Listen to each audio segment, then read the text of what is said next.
ele faz esse pacto com outros presos famosos, como por exemplo o Birosca, o Tiriça, o GG do Mangue, ele toma o poder do Geleão e do Cezinha e ele distribui esse poder. Ele faz o que muitos filósofos sobre poder e política falavam: dividir para governar. Então você dá um pedaço para cada, e essa pessoa, para não perder esse pedaço, ela vai dar o melhor dela para que ela consiga ficar nesse espaço. O que a gente pode entender na literatura é que esses presos, eles tiveram contatos com presos mafiosos, por exemplo. Você pega a máfia russa e você pega a máfia italiana, são estruturas bem parecidas. Então não é muito difícil para um criminoso conseguir entender que para ele emplacar isso, ele precisa organizar a parada. As centrais telefônicas também, que foram importantes para construir isso, os caras conseguiram aprender com o Spencer, que foi o cara que sequestrou o Abílio Diniz aqui no Brasil e ficou preso com eles. Então eles aprenderam a fazer todas as centrais telefônicas, que era basicamente a comunicação de dentro para fora da cadeia para dar os salves, que é o elemento básico de ordem do primeiro comando, com pessoas que já sabiam fazer isso.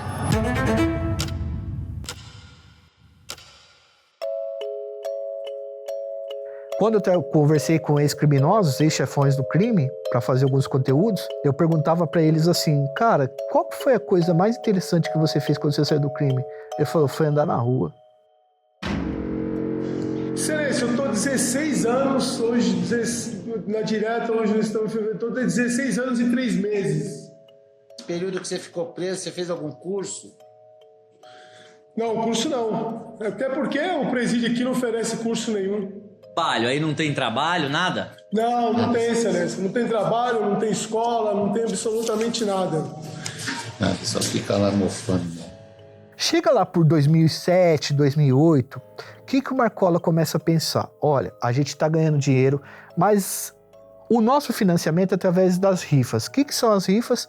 São as contribuições que as pessoas, os membros, davam por mês, tá? Essa era a maior forma de obtenção de dinheiro para a organização. E lógico que assaltantes de banco, quando assaltava, dava uma porcentagem, mas você nunca sabia a porcentagem que era e tal. Dentro da prisão, tinha um cara chamado Rogério Jeremias de Simone, o GG do Mangue. O GG do Mangue, ele foi criado na favela do Mangue, perto da Vila Madalena, então ele conviveu muito com playboy, e ele começou a entender o processo da chegada do pó no Brasil e do pó de qualidade aqui em São Paulo e da erva. E o GG do Mangue propõe ao Marcola e ao Roberto Soriano, conhecido como Tiriça, que eles montem um sistema em que eles consigam cortar o intermediário e esses caras começam a se organizar dentro da cadeia para criar esse sistema de você pegar o negócio, a substância ali, e você não trazer para cá, você exportar isso em dólar.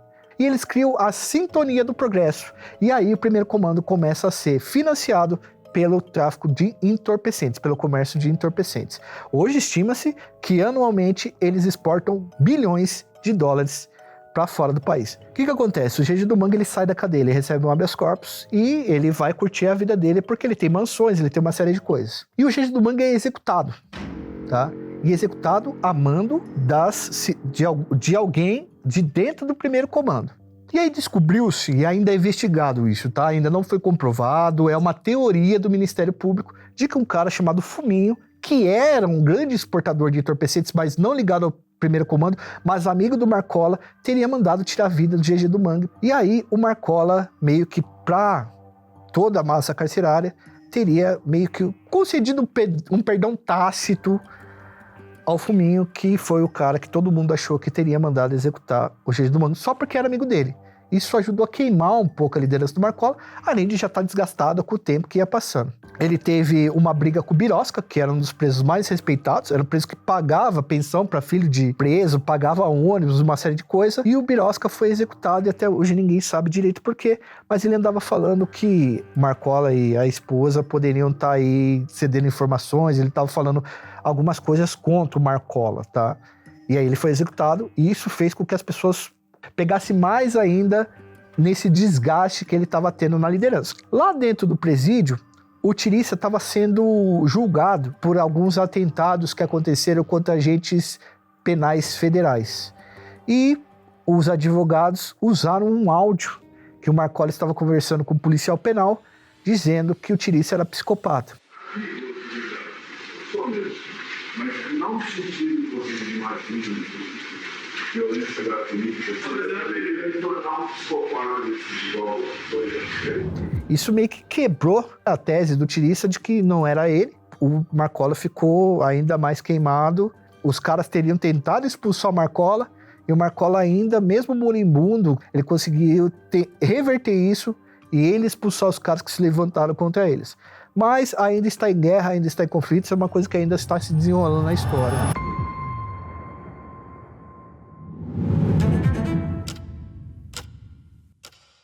Não tô desanimado, se você não percebeu isso. Eu não tô, não. Eu sei que não, amor. Você acha que eu tô desanimado? Eu tô com cara desanimado? Pode ter muralha, pode ter tanque de guerra, pode ter ponto 50, pode ter tô com cara derrotado. Então, quer dizer, eu tô vivo. Você falou pra mim, vive. Eu não queria mais viver. Tá, o que acontece? No Brasil, geralmente, hoje se cumpre 40 anos no regime totalmente fechado, tá? Antigamente era 30. Então o pessoal fala assim, pô, Marcola tá preso desde 87, daria aí mais ou menos 36 anos, 37 anos preso, certo? Só que ele foi condenado outras vezes. Ele teve uma condenação na Operação Etos, que era uma operação que, enfim, tinha advogado envolvido, uma série de coisas, e o Marcola foi condenado e aí pegou mais 60, 80 anos, o que fez com que a pena dele começasse a contar de novo. Pelo nosso ordenamento jurídico e pelas denúncias do Ministério Público, muito provavelmente o Marcola talvez passe os fins dos seus dias dentro de uma prisão. Hoje o Marcola se encontra no presídio de Brasília porque foi descoberto 2 planos para tirar ele, um de 60 milhões, que em Brasília, além de ter uma muralha na penitenciária federal, você tem ali o QG do Exército, você tem a Polícia Federal, a base da Polícia Federal, você tem a Polícia Legislativa, a Força Nacional, a Polícia Civil do Distrito Federal, a Polícia Militar de Brasília, e você tem todas as polícias e guardas municipais das cidades satélites de Redondeza. E você tem o COT, o setor do COT, que é ali, que é a unidade contra-terrorista da Polícia Federal, que são os caras altamente preparados. Seria muito difícil você ter mercenários no mundo que dariam conta de enfrentar um COT da vida. Que são caras que praticamente eles só vão trabalhar em situações que são muito graves mesmo. Eles vão socorrer a elite da polícia.